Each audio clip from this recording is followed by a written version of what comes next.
Fala aí, pessoal. Hoje separei dois assuntos. Separei aqui sobre a aleatoriedade, sobre a aleatoriedade e sobre longevidade. Porque nas perguntas ali, hoje eu decidi fazer o contrário também. Eu vou fazer a caixinha, vou responder a caixinha depois. Vou fazer a mini live antes, responder a caixinha depois. Vem cá, Davi. Tchau, tchau. Davizinho, dá oi lá. Oi. Oi. Oi. Ah, bebê. Deixa o pai escrever aqui. Peraí, agora tu vem. Separei dois assuntos sobre aleatoriedade, sobre aleatoriedade,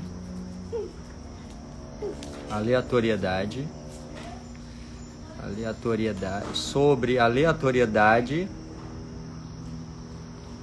sobre longevidade. Cuidado, só não machuca, cuidado do fio aí. Sobre longevidade, sobre aleatoriedade, sobre longevidade. O Davizinho tá aqui, vem aqui do outro lado, Pera aí. Agora tu aparece aqui. Sobre aleatoriedade, sobre longevidade e devaneios diversos. Vocês vão participando, vão escrevendo. Vem cá, Davizinho, vem cá. Devaneios diversos. Pai, coloca uma caninha. Colocar o quê? Uma caninha, pai. Tchan. Oi. Oi. Dá oi lá. Olha só. Até a tua mãe entrou, ó. Aqui a mamãe. Olha a mamãe. Tchan. Vem. Bem-vindos todos. Muito bem. Sobre aleatoriedade, longevidade e devaneios. Tchu, tchu, tchu. Tchu, tchu, tchu, tchu. Tchu, tchu, tchu, tchu. Bebezão.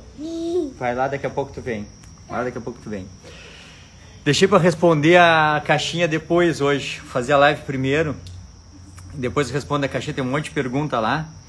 E das perguntas eu selecionei dois temas que são legais assim para falar generalidades. Um então é a aleatoriedade, porque a gente está acostumado a pensar e a acreditar. Primeiro, o som tá bom, a imagem tá legal. Porque como eu tô fora de casa aqui, eu queria ver se tá tudo bem. Alguém me avisa aí. Vê se eu falar daqui assim tá bem, o som tá legal, tá tudo top. Tá legal? Posso falar daqui assim, tá bem? Beleza, Ana? Então tá, então assim, ó, a gente foi treinado pelo senso comum. E Carol Cadaval,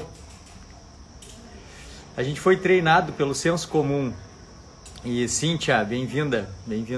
Pelo senso comum das pessoas fora a ciência, pelo senso comum. E pelos profissionais também, a gente foi treinado a pensar que o regular, o previsível é fundamental para a manutenção da saúde. Isso em vários aspectos, assim, seja no exercício físico, na alimentação e tudo mais. A questão é que isso nos priva de algumas características da realidade biológica que não estão adaptadas ao previsível e ao regular. E por mais incrível que possa parecer, a refeição, a rotina alimentar, ela é uma dessas características biológicas que se beneficia da aleatoriedade. Então, esse é um dos grandes motivos também de haver uma separação entre o lado de cá e o lado de lá do muro, porque, como eu sempre falo nas lives, quando eu posso falar, quando tem tempo de vir aqui conversar, que nos ensinaram assim, ó, que a gente, para poder ter sucesso e performar, principalmente no tratamento do diabetes, tratamento do sobrepeso, da obesidade, a gente teria que ter controle sobre variáveis como tempo, como porções, como calorias, percentuais.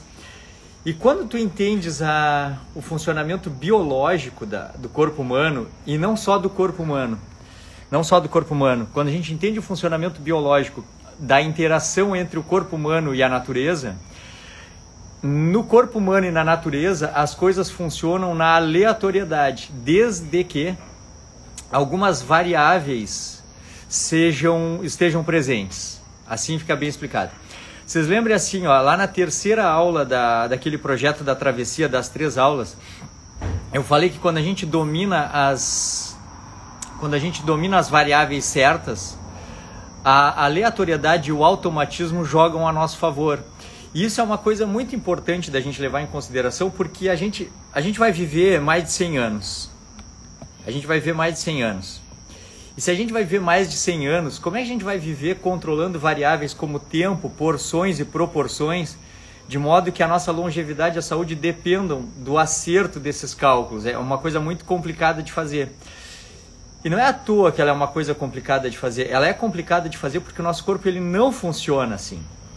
Então, assim, ó, para que a gente tenha um corpo bem nutrido e um ambiente metabólico flexível, o ambiente metabólico flexível, ele está mais adaptado e tem uma palavra que eu gosto de usar para explicar isso. Ele é adaptado e capacitado para viver na aleatoriedade. Eu expliquei isso para um paciente na sexta-feira e foi muito interessante, porque eu consegui mostrar assim que se as variáveis são adequadas, se a pessoa comer um ovo ou 5 dá na mesma, e se a pessoa comer 4 vezes ou 2 também dá na mesma. Isso torna a vida mais fácil na longevidade, já que imagina se a gente vou respeitar um protocolo de longevidade. O que tu comeu hoje? Por exemplo, hoje eu comi 4 ovos cozidos de manhã. Então era 5h30 da manhã, 5h20 da manhã, eu comi 4 ovos. E em geral eu não como ovos de manhã, em geral eu não como nada de manhã.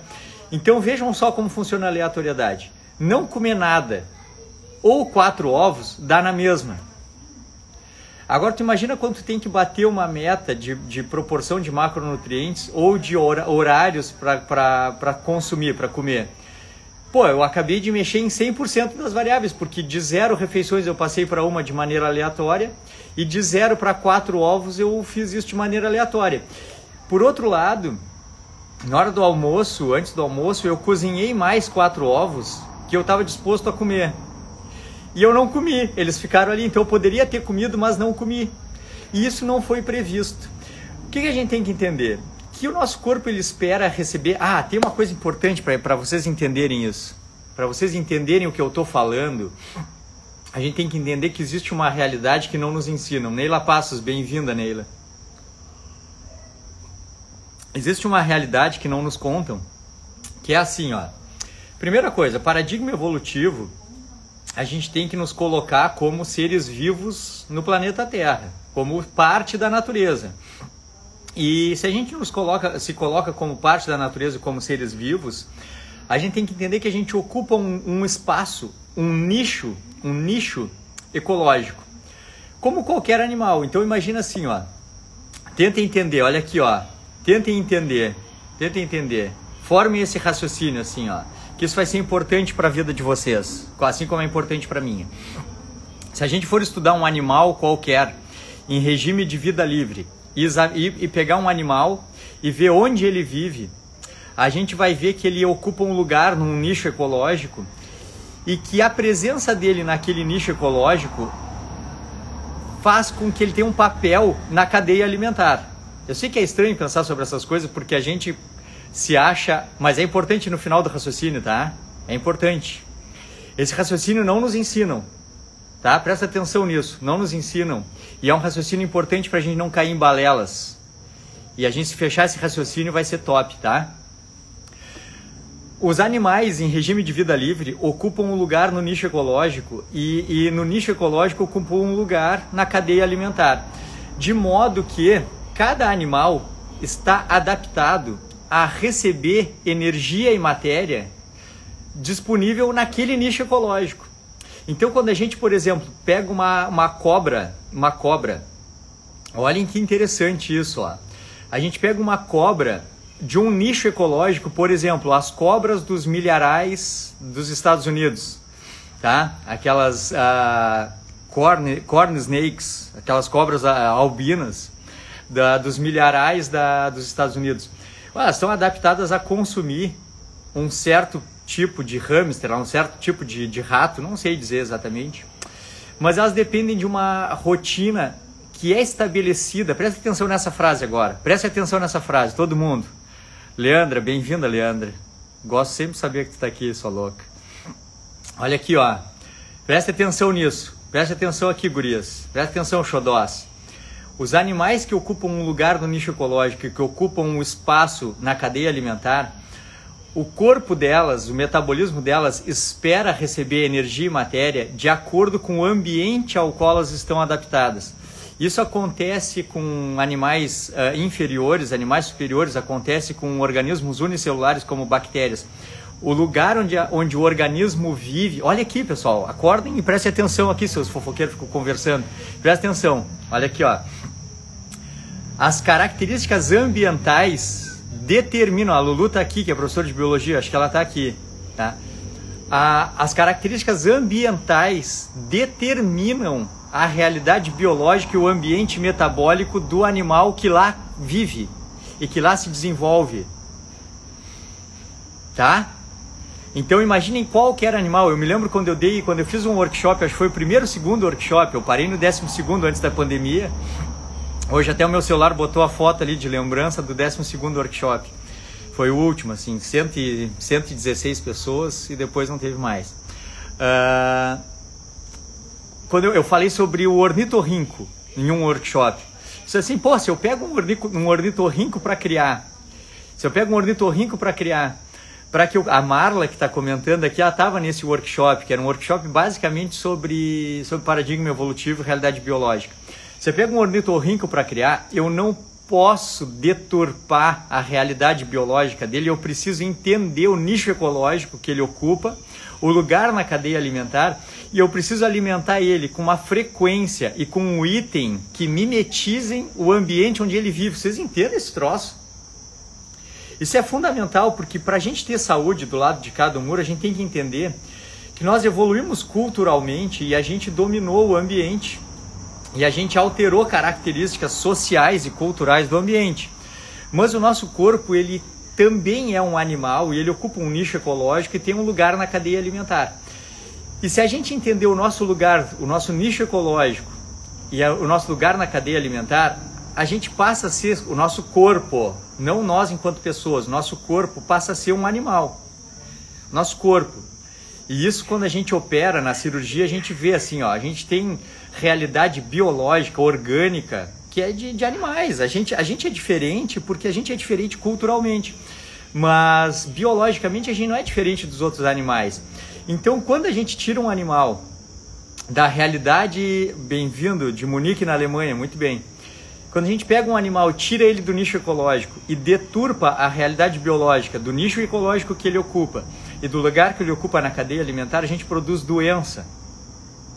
E hoje as doenças que a gente tem, as doenças do estilo de vida, como, por exemplo, osteoporose, hipertensão, diabetes tipo 2, a própria obesidade, elas são só doenças de inadequação, doenças de alteração evolutiva, de alteração do nicho ecológico, do lugar da cadeia alimentar e da relação biológica e cultural que a gente tem no ambiente em que a gente vive.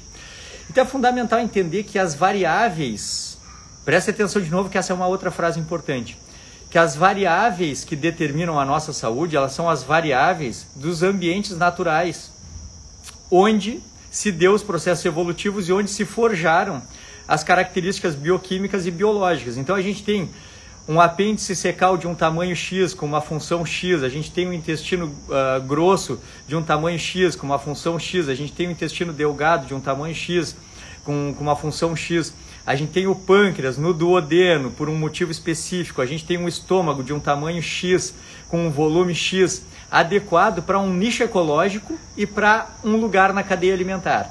E que se a gente respeita essa realidade biológica, tanto faz o total calórico, a proporção dos nutrientes e a frequência alimentar de horários marcados, de 3 em 3 horas, de 2 em 2 horas, tantas refeições por horário marcado. Na verdade, as variáveis que vão impactar no ambiente metabólico são as outras que eu comecei a trabalhar lá na terceira aula do projeto da travessia, que é, por exemplo, o timing. Agora, recentemente, saiu um trabalho recente agora, Tem trabalhos clássicos, e saiu agora um trabalho recente, mostrando que o timing influencia no controle da fome, da saciedade e na taxa metabólica basal.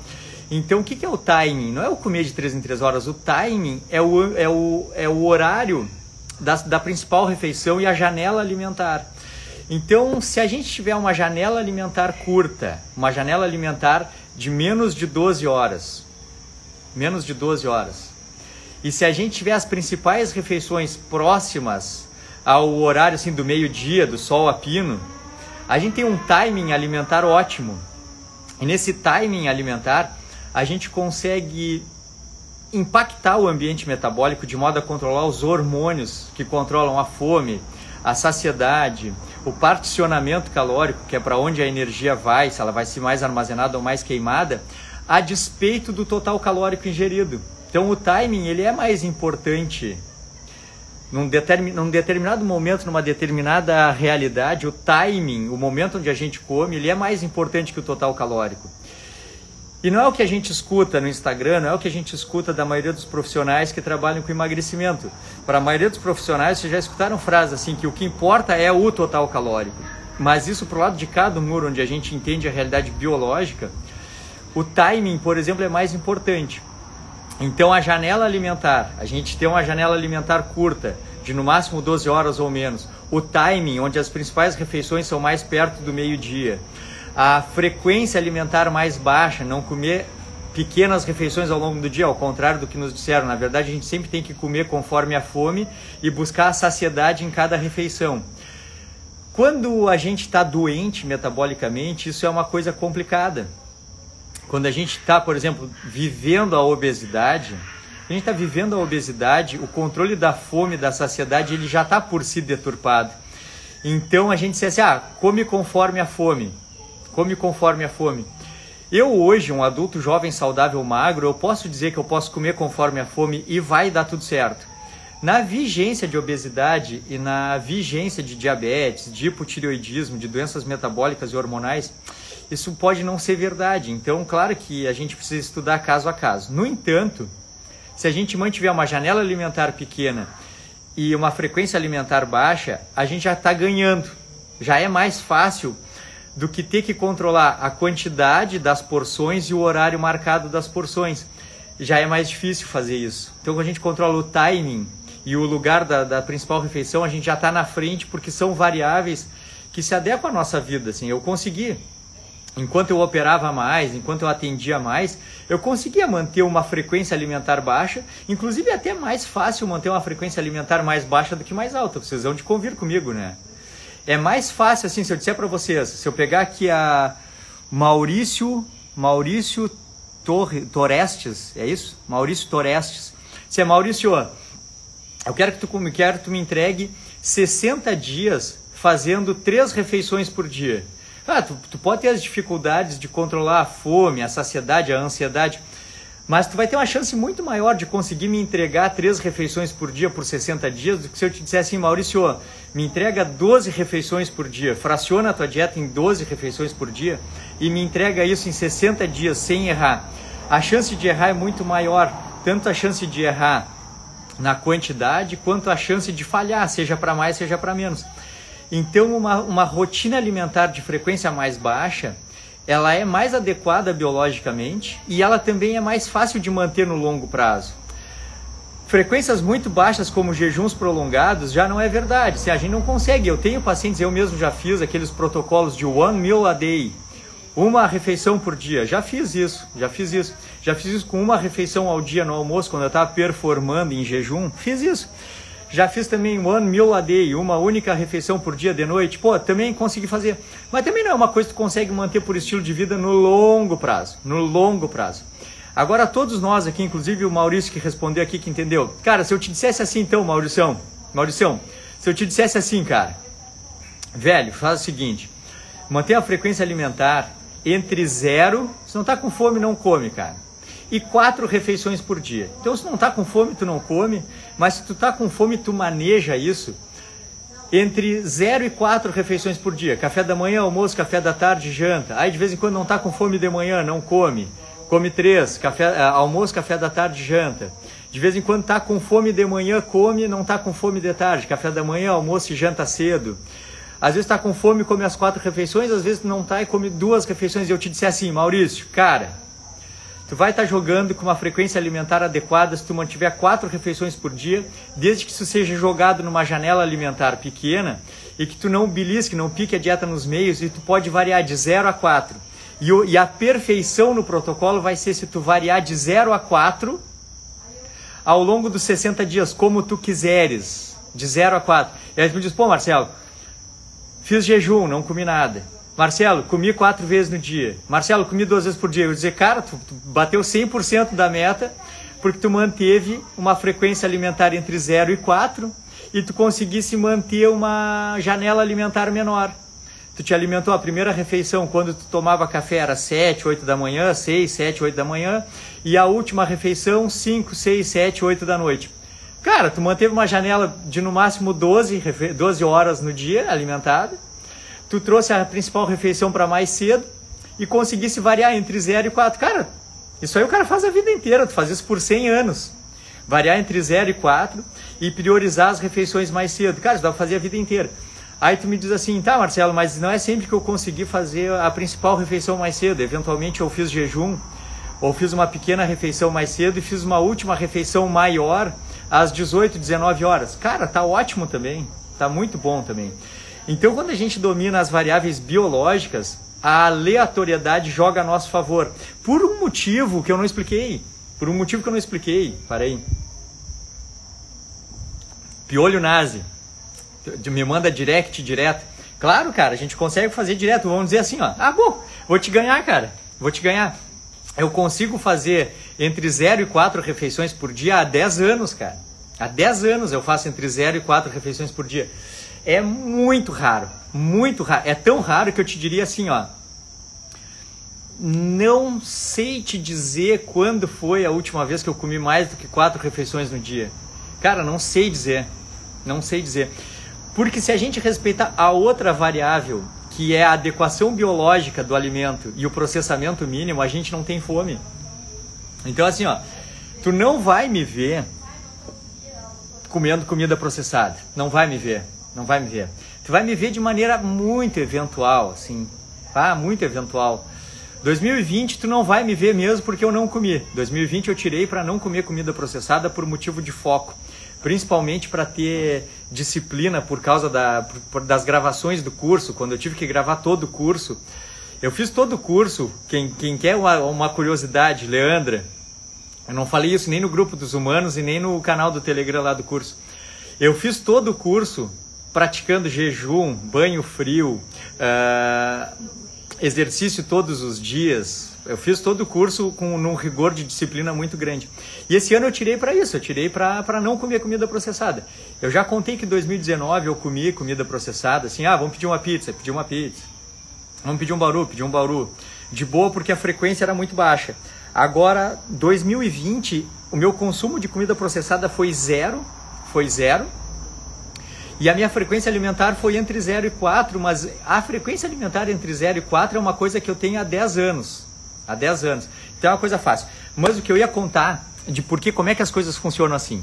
Vamos voltar para aquela história do animal que ocupa um lugar no espaço, então um nicho ecológico, e que tem um lugar na cadeia alimentar. Então que tem a sua... É isso, ó, preste atenção. Tem a sua disposição, preste atenção, isso é tri importante, ninguém nos fala isso. A gente ocupa um lugar físico, que é um nicho ecológico, tá? Isso lembrando dos processos evolutivos e do regime de vida livre, tá? A gente ocupa um lugar físico, que é um nicho ecológico, e a gente ocupa um lugar na cadeia alimentar. Ou seja, esse lugar físico onde a gente se desenvolve, vive, nos oferta energia e matéria de uma forma específica e variada. Então, por exemplo, hoje eu comeria ovos de manhã, tá bem, comeria ovos. Se eu não fosse comer ovos, eu comeria, por exemplo, frutas. Se eu não fosse comer frutas, eu ia comer castanhas, nozes, oleaginosas. Se eu não fosse comer castanhas, nozes, oleaginosas, eu ia comer, por exemplo, carne. Sim, eventualmente eu como de manhã frango desfiado com molho, como que sobrou de carne, por exemplo. se eu faço carne no forno com batatas, é muito frequente que eu faça um café de manhã e como carne com batata de manhã. Na verdade, eu como sempre comida natural de processamento mínimo adequada biologicamente, é isso, tá? Porque quando a gente, voltando ao raciocínio, quando a gente ocupa um lugar físico, tá? Um nicho ecológico, e a gente ocupa um lugar na cadeia alimentar, a gente tem à disposição no nicho ecológico alguns alimentos que são diferentes entre si. Por exemplo, raízes, tubérculos, frutas, oleaginosas, saladas verdes, hortaliças, carnes, ovos, vísceras, a gente tem isso disponível no nicho ecológico. E a gente tem intrinsecamente, pessoal, intrinsecamente, como todos os animais, a gente tem intrinsecamente um comportamento alimentar que respeita o nicho ecológico e o lugar da cadeia alimentar. E o nosso corpo sabe que existe sazonalidade, eu não sei se vocês sabem disso. O nosso corpo sabe que existe sazonalidade. O nosso corpo, ó, quando eu comecei a live, o céu aqui estava azul, estava claro, e agora começa a cair.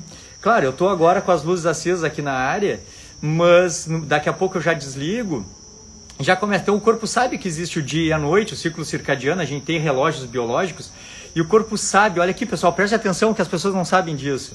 O nosso corpo sabe que a gente tem sazonalidade, períodos de abundância, períodos de escassez, períodos onde a gente depende mais do consumo de produtos animais e períodos em que a gente depende mais de produtos vegetais. O nosso corpo sabe que a gente vai ter mais energia na forma de carboidrato de maneira eventual, e o nosso corpo sabe que nós vamos ter energia da gordura em outros períodos. Isso é previsível. Isso é biologia, isso é previsível, isso é nicho ecológico, isso é lugar na cadeia alimentar. E o nosso corpo está preparado para a aleatoriedade da sazonalidade, pelo amor de Deus. Vocês conseguiram entender o que eu estou falando? O nosso corpo não está preparado para receber 60% de carboidrato, 2.200 calorias ou 1.800 calorias, divididas em 6 a 8, 12 porções de um total calórico previsível. Não, o nosso corpo está preparado para não ter o que comer. E para ter abundância, para ter zero carboidrato e para ter muito carboidrato. O nosso corpo está preparado para a aleatoriedade dentro de um contexto biologicamente adequado, com uma janela alimentar adequada, uma frequência alimentar adequada e itens alimentares adequados biologicamente. Se a gente entender isso, acabou. Se a gente entender isso, tanto faz. O Marcelo pega no inverno e toma sopão com carne gorda, etc. O Marcelo pega no verão, come mais raízes e tubérculos, mais frutas e carnes magras. E quanto é que o Marcelo pesa no verão? 69, 68. E no inverno, 69, 68. No verão, mais atividade, exercício físico, exposição ambiental. No inverno, mais reclusão, mais ambiente fechado. O que muda? Nada muda.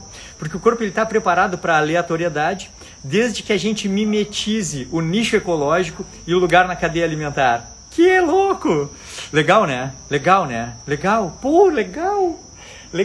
Aí a gente ganha o jogo. Aí a gente vive 100 anos. Luiz Carparo, aí a gente vive 120 anos, Luiz Carparo. Porque, pô, vai comer aipim, batata doce, vai comer banana, laranja, vai comer carne magra, vai comer frango, vai. Depois vai comer carne gorda, vai comer lácteos, vai comer oleaginosas, vai. E tudo isso num contexto aleatório, de acordo com a realidade biológica, jogado para o intestino, com as variáveis adequadas. Timing, janela alimentar, frequência alimentar, poxa vida, top, né? Topíssimo. Porra, topíssimo. A gente vive uma vida inteira tentando emagrecer. E aí o pessoal diz assim, ó, olha aqui que louco. O pessoal diz assim, ó, pô, emagrecer é fácil, né? O problema é manter depois, né? Pra nós não. Por quê? Porque o mesmo estímulo da manutenção é o que nos fez emagrecer. A gente joga a manutenção para aleatoriedade. Olha que louco. Entendendo a biologia da coisa, a gente joga a manutenção do peso para aleatoriedade, não para regularidade. Olha aqui, ó.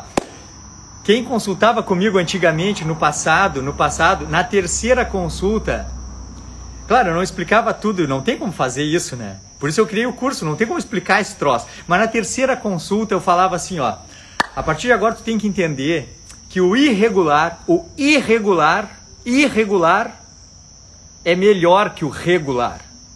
Não, doutor Marcelo, como assim? Mas não tem que ser ali almoço, janta, um lanche, um café. Acabou isso. Na terceira consulta acabava a regularidade. E o motivo da terceira consulta era explicar a irregularidade e como o irregular é melhor do que o regular. Se vocês dominam esses conceitos que eu estou passando, o platô, eu tenho 120 quilos, estou performando, estou emagrecendo, cheguei nos 102 quilos, mas eu tenho 1,60 m, eu estou buscando baixar de 70 quilos, pô, falta muito ainda, falta. Na irregularidade não existe platô. Tanto que uma das técnicas para sair do platô é a gente entender que o platô é uma adaptação à estratégia que está sendo colocada em prática. Então o corpo está sempre recebendo estímulos, lendo esses estímulos e gerando adaptações. E essas variáveis biologicamente adequadas, elas também são estímulos que geram adaptações. Então se a gente mantém uma mesma frequência, um mesmo timing, os mesmos itens, low carb ou não, high carb, sei lá, uma dieta paleolítica, uma dieta com a presença de raízes, tubérculos e frutas, abundante em gorduras naturais e pode entrar em platô? Pode, mas se a gente entende que a aleatoriedade é mais adequada do que a regularidade, a gente não fica em platô, porque o estímulo biológico da adequação biológica, processamento mínimo, a proporção variável de gordura e carboidrato por períodos previsíveis e os períodos de frequência alimentar mais baixa, a gente nunca entra em platô, a gente segue emagrecendo. Quando é que a gente chega em platô? Essa é a coisa legal, que daí não é mais platô. Quando é que a gente alcança o emagrecimento? Quando essas variáveis todas, mesmo dentro da aleatoriedade, fazem com que o nosso peso, a nossa gordura armazenada, produza hormônios que nos mantenham estáveis na fome, na saciedade e no metabolismo. E isso acontece em algum valor de gordura corporal entre 10% e 25%. Então a gente pega um obeso que tem lá, sei lá, 40, IMC de 40, tá? IMC de 40. Uma pessoa que tem mais de 40% de gordura corporal e ela começa a implementar estratégias adequadas biologicamente, ela vem perdendo peso e ajustando os hormônios endógenos que controlam a fome, a saciedade, a compulsão, o impulso e o metabolismo, como por exemplo leptina, grelina, GLP-1, colecistocinina, insulina, glucagon, cortisol, os neurotransmissores da recompensa como serotonina e dopamina. Isso vem acompanhando essa aleatoriedade que não encontra platô, mas na aleatoriedade encontra um ponto ótimo de manutenção do peso. É mágico, é top, é top. Topíssimo, topíssimo. Você vai falar sobre aleatoriedade? Tem pergunta sobre isso? Tem alguma pergunta sobre isso? Tem uma pergunta sobre isso? Deixa eu ver aqui os comentários de vocês. A Lizinha botou aqui, porque nunca mais sai do lado de cada muro. Lizinha, não preciso nem te dizer, né? Tenho muito a te agradecer, inclusive. A gente fez um clima massa. Muito bem. Não, a Lizinha tá de boa. Lizinha tá de boa. Acabaste de responder a pergunta da caixinha. Eu vi a tua pergunta lá, Su. Eu vi. Muito bem. Ah, a Bagândia, ela botou... A Bagândia, acho que foi a que botou sobre longevidade. Não tenho certeza se foi ela. A Tice botou que variar os protocolos é a hormese. É desconforto voluntário e hormese, Tice. Desconforto voluntário e hormese. Ambos são importantes. Tá? Outra coisa que eu queria falar é o seguinte, ó. Como perder o medo de comer, mesmo saudável. Isso aí é o seguinte, ó. Isso... Como é que é o teu nome, mulher? Deia Maria. Deia Maria. Assim, ó. A gente tem que... Bagândia, tu que falou do Ansel Keys, foi isso? Deixa eu só responder aqui sobre como perder o medo de comer mesmo saudável. Assim, ó, o que é o legal? O que é o legal é fazer as pazes com a rotina alimentar. O que é o legal é entender as variáveis envolvidas, entender o nosso lugar biológico, assim, que o nosso corpo, ele é um corpo biológico, ele é um corpo de animal, que a gente intelectual e culturalmente domina ele para se expressar no planeta Terra, e ele tem as necessidades dele, tá? Nosso corpo tem as necessidades alimentares, assim como tem as outras necessidades fisiológicas, e isso a gente tem que só aceitar e entender. Quando a gente aceita e entende isso, a gente tem que entender que a adequação biológica é uma lei para nós como seres vivos. Então, eu falei também, acho que na terceira aula do projeto da travessia, eu falei que a gente não pode nem pensar em diminuir a quantidade de comida quando a gente for começar uma empreitada de emagrecimento. Por quê? Porque a gente precisa nutrir o corpo para conseguir se livrar da compulsão. Cadê? Deixa eu ver onde é que ela está aqui.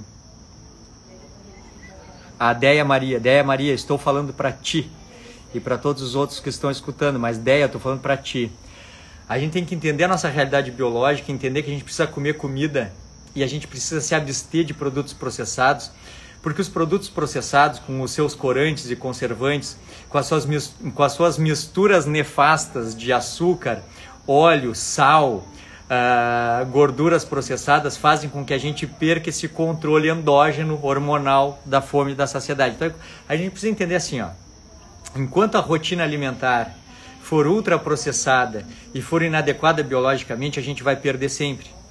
Essa é uma coisa assim, ó, que ficou resolvida na minha vida lá há uma década. Enquanto a gente não fizer as pazes com a realidade biológica do alimento, e a gente entender que a gente precisa buscar alimento que nos alimente de maneira natural, a gente vai perder sempre. Enquanto a gente cair no erro, não é uma mentira, porque a pessoa que fala isso fala com verdade para si. Então ela não está mentindo, ela só está errada. Quando ela diz que a gente pode comer de tudo com moderação sempre.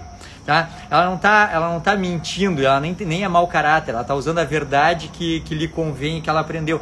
Mas isto está errado de maneira inequívoca na realidade biológica. Isso está errado, por quê? Porque se a gente não pode jogar... Olha aqui, Deia, presta atenção.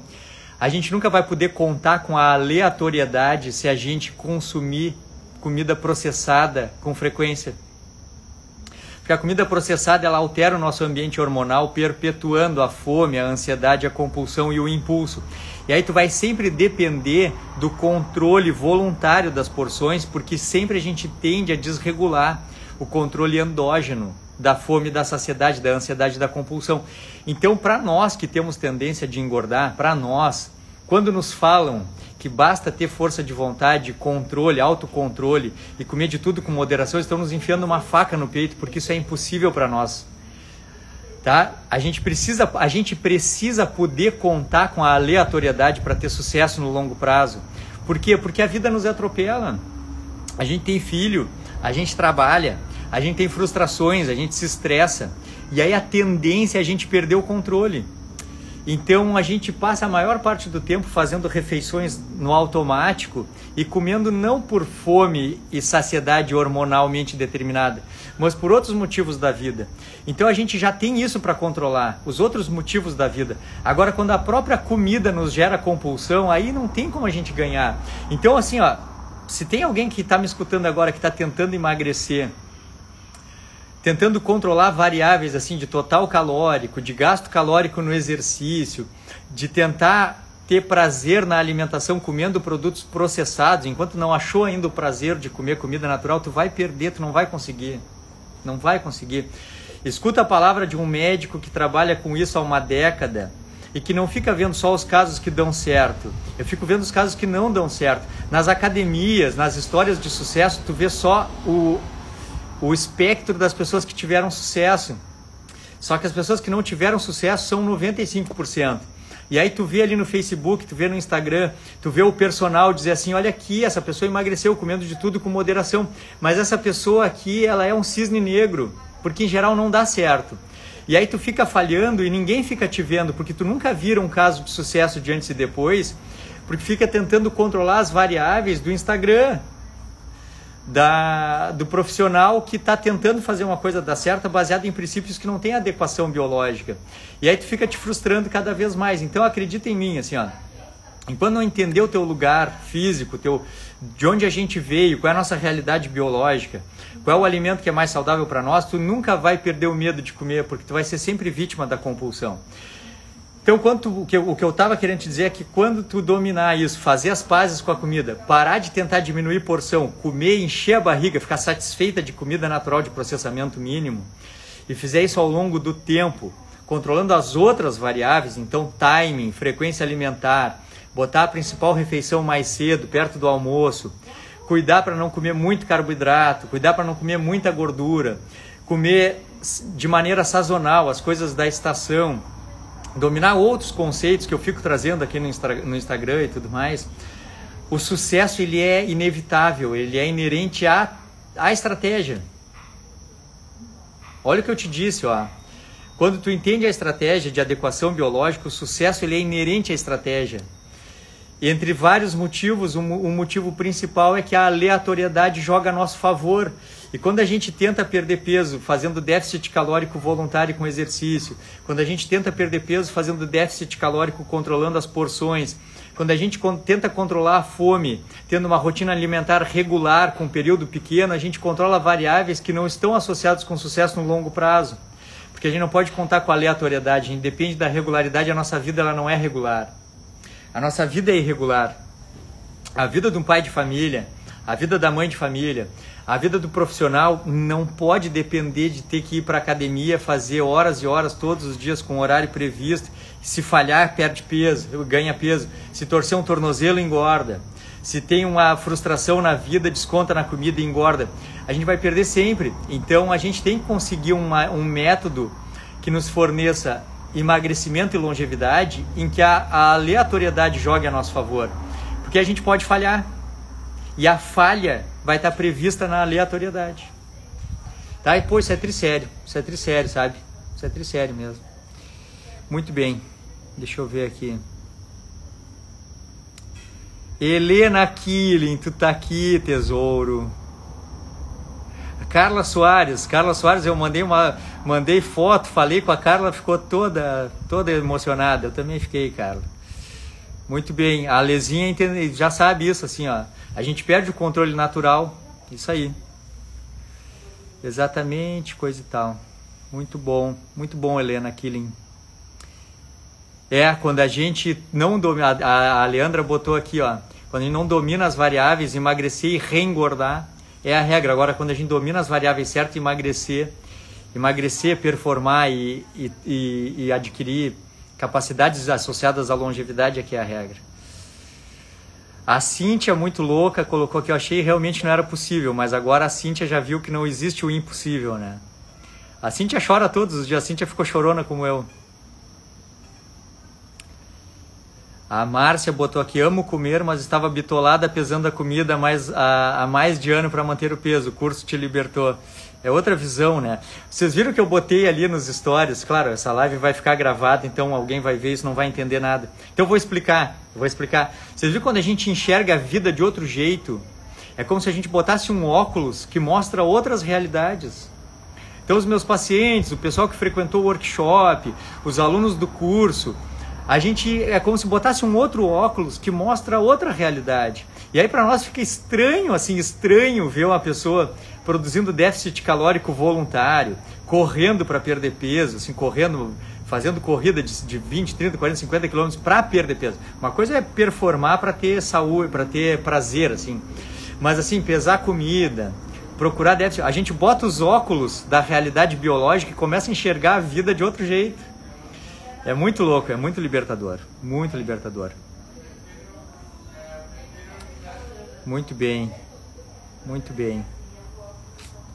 Show. Pior coisa, a Cássia botou, pior coisa do mundo era controlar a ingestão calórica. Putz, sabe que assim, eu fiz isso por pouquíssimo tempo da minha vida, graças a Deus. Eu fiz isso por meio ano da minha vida. Por meio ano da minha vida eu restringi calorias. Tá? Aí eu já contei, vê se vocês lembram que eu contei isso, ó. Quem teve o bom senso não fui eu, foi a Sabrina, foi minha mulher. Eu e ela tentando emagrecer na época, e aí controlando, fazendo déficit calórico, reduzindo cada vez mais as porções. Quem não escutou essa história eu vou deixar gravada aqui. Então na época a minha rotina alimentar ela era super processada, mas eu tentei fazer a restrição calórica voluntária dentro de uma cultura alimentar onde o processado era o normal. Então teve o dia fatídico, assim, ó, que eu tava com 88 quilos, eu acho. Então eu ficava assim, entre 99 e 93. E quando eu tava performando para perder peso com restrição calórica voluntária, eu ia de 93 para 88. E aí eu consegui, assim, a muito custo, bater 88. E o almoço eu não tinha... Acho que o Dante tinha nascido, eu acho. Não sei se eu tinha filho ainda. Mas o almoço foi 2 torradinhas Balduco integrais, até que esse pacotinho de torradinha Balduco integral, que eu fazia uma papinha assim de maionese Hellmann's Light com uma sardinha. E eu misturava, fazia uma papinha, assim, um patezinho. E aí, cara, a gente foi reduzindo. E o almoço já era 2 torradinhas Balduco integral com essa papinha que era uma passada, assim, uma passadinha só. E aí, só que a gente não perdia mais peso e já tava no limite, porque como é que a gente... Não tem como comer menos do que isso, né? A gente diminuir, assim, e aí a gente já não tava perdendo peso, a gente se sentindo muito fraco, eu me lembro, eu pálido, assim, cansadão, super estressado, aquela coisa de privação calórica crônica, super estressado. E aí eu fiz as 2 torradinhas pra mim, fiz as 2 torradinhas pra Sabrina, era o nosso almoço. E a gente comeu aquilo assim, faminto, morrendo. E a Sabrina bateu na mesa e disse assim, ó, pro inferno, não faço mais, eu quero comer tudo, eu vou comer tudo, eu não aguento mais, vou comer tudo. Aí nós comemos 232 torradinhas Balduco entupida daquele patezinho do inferno. Desistimos, acabou. Aí voltei pros 93 quilos, tudo. Voltou.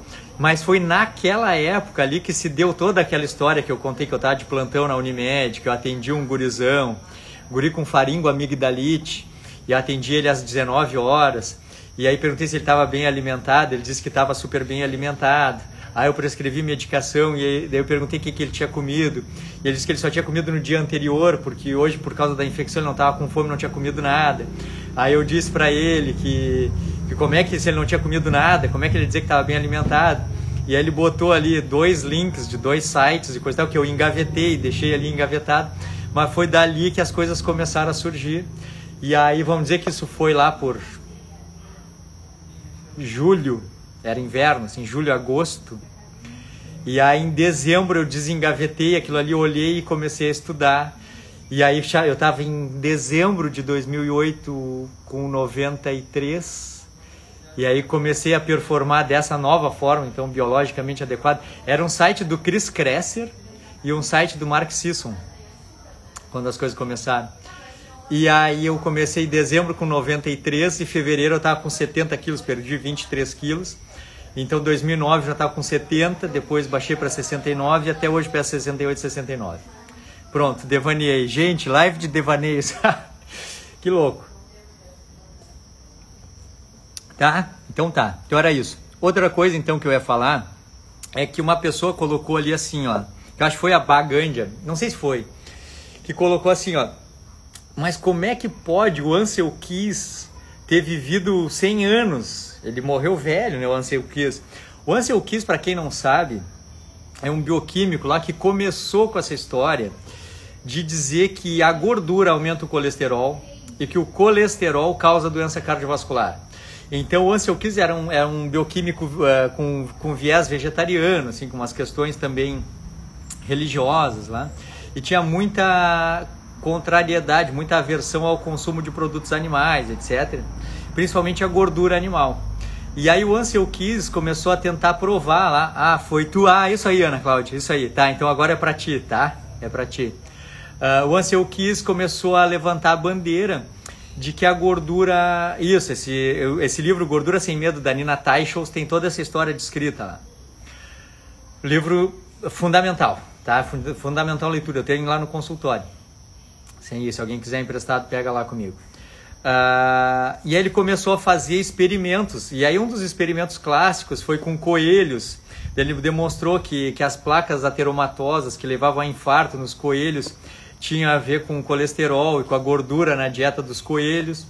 e depois ele fez um outro estudo clássico correlacionando os países que tinham um consumo per capita de gordura maior com doença cardiovascular com os países que têm um consumo de gordura per capita menor com menos doença cardiovascular. Então, veja, existe uma associação estatisticamente significativa entre o consumo de gordura e a doença cardiovascular. Então a gente precisa começar a criar políticas de redução do consumo de gordura animal, etc, etc. Então tá. Então isso tudo foi um grande erro porque primeiro o tipo de dieta fornecida para os roedores era uma dieta alta em gordura processada. Isso por si só já altera, porque a gordura processada gera um caráter inflamatório que lesa o endotélio e produz doença cardiovascular em qualquer pessoa, em qualquer ser vivo. Mas além disso, os roedores eles não têm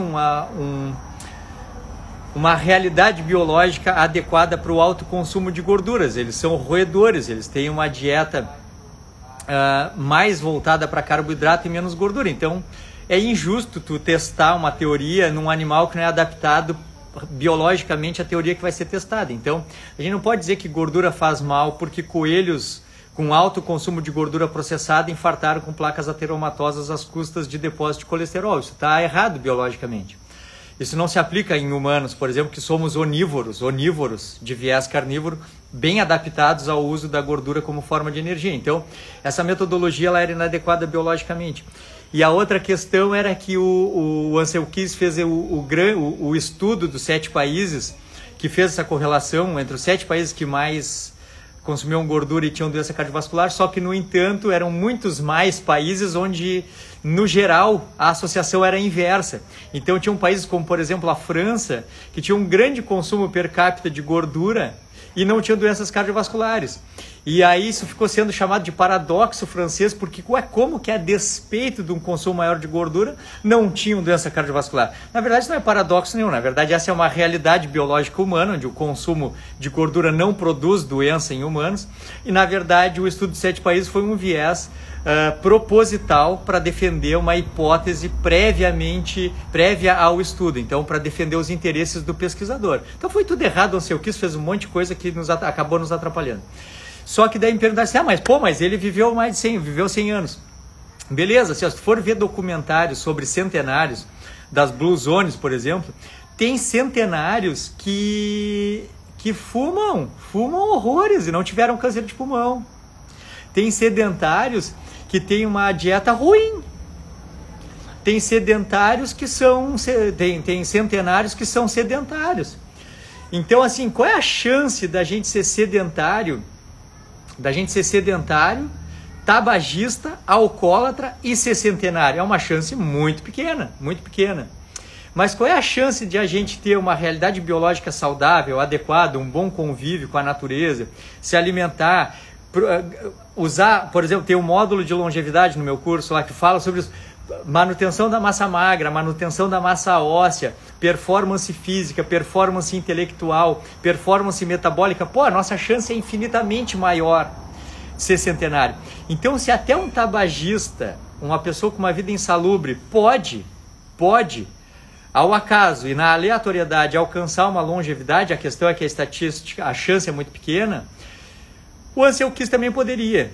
E outra coisa é o seguinte, quando a gente não está dizendo que precisa se entupir de gordura para ser saudável. Então, se o Ansel Keys, por ele, tinha uma dieta menos processada e de menos gordura, tá bem, talvez tenha sido melhor para ele também. O que a gente diz hoje, a nossa luta hoje, ela não é contra a gordura e também não é contra o carboidrato. Na verdade, a nossa guerra é contra a inadequação biológica. A nossa guerra é contra o sedentarismo, a nossa guerra é contra o estresse crônico, a nossa guerra é contra o mau convívio social e familiar e a nossa guerra é contra a cultura dos alimentos ultraprocessados. Isso tem que acabar. Assim, a realidade biológica e a realidade cultural que se estabeleceu desde a época do Ansel Keys, década de 70, que se firmou na década de 70 e 80, que culminou com uma cultura deturpada, que acabou com o que a gente vive hoje, Hoje o nosso mundo é poluído, hoje as pessoas são obesas, as pessoas são diabéticas, as pessoas são hipertensas. Hoje os hospitais estão lotados e as ruas estão acabadas, a natureza está doente, a gente está doente. Então hoje toda essa realidade criada lá artificialmente na década de 70, onde a gente começou a acreditar que o artificial é melhor do que o natural, onde a gente começou a acreditar que fazer uma hora de esteira dentro de uma academia dá na mesma coisa que fazer uma hora de caminhada num parque aberto, onde a gente começou a acreditar que ter relacionamentos a partir de aplicativos e não conhecer uma pessoa na vida real dá na mesma e que a gente vai performar. Não, nós somos pessoas. O nosso mundo está carente de humanidade, sabe? O nosso mundo está carente de realidade biológica. Nosso mundo está carente de calor humano, nosso mundo está carente de relacionamentos verdadeiros, de comidas verdadeiras, de atitudes verdadeiras, de paixão. Nosso mundo está carente de paixão. Nosso mundo está carente de vida de verdade, assim. Nosso mundo está carente de ter um motivo para levantar e ser feliz. Sabe? Eu me lembro, assim, ó, na minha época lá, essa época que eu contei da Sabrina, nós comendo torradinha balduco lá e eu fazendo plantão como louco. Essa época eu vivia para conquistar coisas e para pagar contas e para ter assim, fazer uma viagem para se desestressar porque o trabalho era estressante, porque a rotina da vida era estressante. Isso é injusto, sabe? A gente deveria juntar dinheiro para viajar, para celebrar a vida e não para fugir de uma realidade ruim. A gente deveria fazer uma refeição, depositar energia e emoção numa refeição para ser mais saudável e não... Pô, um grilo gigante pulou em mim. Não é um grilo, louva a Deus, natureza. A gente deveria ter uma refeição saudável para ser feliz e não buscar recompensa numa comida lixo. A nossa vida não tá legal, sabe? Tá legal. Tá legal. Então, quando acham assim que eu fico falando sobre low carb, que eu fico falando sobre jejum, estoicismo, para usar ferramentas de perda de peso, na verdade eu estou usando ferramentas de humanidade, ferramentas de calor humano, ferramentas de coração batendo, ferramentas de pé descalço, ferramentas de paixão, certo? Então, falando sobre longevidade, as grandes pessoas... o que a gente vai fazer? O que a medicina moderna vai fazer? O que a nutrição moderna vai fazer, Maria Abreu? Maria Abreu, o que a nutrição moderna vai fazer? O que a medicina moderna vai fazer? A gente vai aumentar a expectativa de vida das pessoas, não porque a gente vai operar e botar estentes coronarianos e retirar tumores e quimioterapias. A gente vai aumentar a expectativa de vida das pessoas porque a gente vai fazer com que muitos mais de nós alcancem a longevidade por qualidade de vida e adequação biológica. Então a gente vai aumentar a longevidade, a expectativa de vida, porque nós vamos conseguir que muitos mais de nós passem dos 100 anos, mas não passem dos 100 anos numa UTI, mas vão nos encontrar vão nos encontrar pelas ruas, pelos parques, pelas praias, performando, viajando, não para aliviar o estresse, mas para celebrar a vida, porque nós temos uma vida top. Então nós vamos fazer uma legião de centenários que não estão aqui porque tomaram estatina por causa do Ansel Keys. Eles estão aqui com centenas de anos, com mais de uma centena de anos, porque comeram sim as suas carnes de gado criado solto, porque comeram ovos, porque comeram vegetais, porque comeram frutas, raízes, tubérculos, oleaginosas, lácteos integrais, porque acordaram mais cedo, porque dormiram mais cedo, porque fizeram as pazes, porque aceitaram as diferenças, porque começaram a entender que o nosso corpo precisa de movimento e que precisa ganhar e manter músculos, porque a gente precisa de exposição ambiental, porque a gente precisa pegar sol, porque a gente precisa respirar puro, a gente precisa ser feliz. E então nós vamos formar uma legião de centenários que não precisam de plano de saúde. Nós vamos formar nós não somos economicamente interessantes, nem para os mercados e nem para os planos de saúde, porque nós vamos viver a vida comendo uma comida que tem um valor justo e a gente não desenvolve vícios e nem doenças, e a gente consegue chegar na longevidade com performance, certo? Terminei. Legal, né? Legal. Gostei de fazer live na rua, é legal.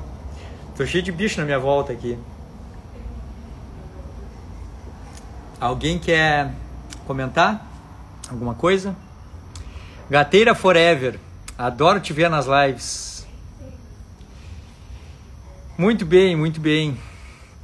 Aqui a Valquíria colocou assim, ó: médicos não previnem, querem só nos dar medicação. Vou defender a minha classe médica. Vou defender, Valquíria. Isso é verdade, sabe? A gente é treinado, nós médicos somos treinados para fazer diagnósticos e oferecer opções terapêuticas. E nas opções terapêuticas, nós médicos da medicina ocidental, a gente oferece opções terapêuticas alopáticas, medicações que tentam corrigir distúrbios de maneira gerando adaptações metabólicas. O problema é que a medicina ela tá assim porque a população tá assim. Na verdade, a gente não vai criar médicos diferentes para mudar a população. Na verdade, a mudança da população vai exigir médicos diferentes. E a medicina vai mudar para se adequar a essa nova população. A população vai mudar primeiro e vai mudar por si. E depois os médicos vão entender que não adianta querer dar remédio. Então vocês me escutam sempre falando, sempre nas lives, nas postagens, nas aulas do curso. Autonomia, autonomia, autonomia. A mudança tem que partir do paciente. A capacidade de entendimento tem que partir do autoestudo, da autorresponsabilidade. Os médicos cada vez mais vão ser parceiros de autoconhecimento e parceiros de adequação biológica para apagar as cicatrizes metabólicas do passado quando a gente não tinha essa orientação. Então hoje eu sou médico, que eu me considero assim, o meu papel é apagar cicatrizes metabólicas da vida que era vivida com inadequação biológica. Então nunca um paciente meu sai do meu consultório ou alguém sai do meu curso ou vê uma postagem minha que diz assim: fica vivendo como tu vive e faz isso para tentar mudar teu desfecho. Não, muda o estilo de vida. Entende as variáveis e joga com as variáveis. E muda o entendimento. Por isso tem aquela minha frase que eu falo assim: várias vidas em uma só, até achar uma que sirva para ti. Várias vidas em uma só, até uma que é adequada para a tua performance. Então a gente não pode estar fixo numa ideia assim de que eu vou viver sempre do mesmo jeito e buscar remédio, suplemento, mas as pessoas ainda vivem assim. As pessoas ainda vivem assim. E aí os médicos só fazem isso porque...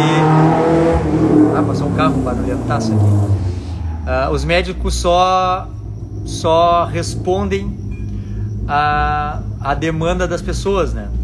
Então a gente precisa mudar, as pessoas precisam mudar.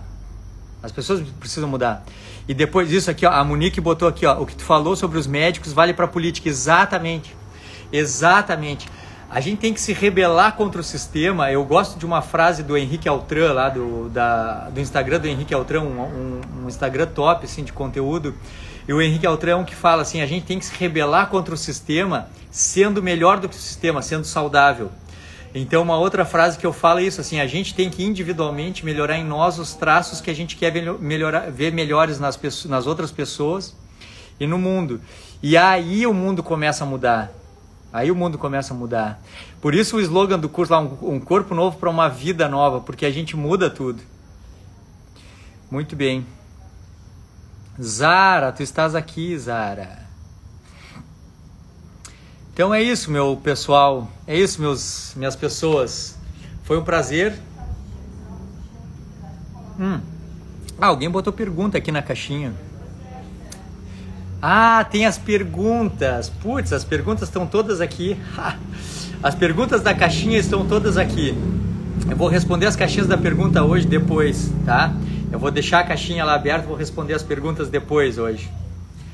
Tá bem, pessoal? Foi um prazer. Vou deixar salva a live. E sejam bem-vindos ao lado de cá.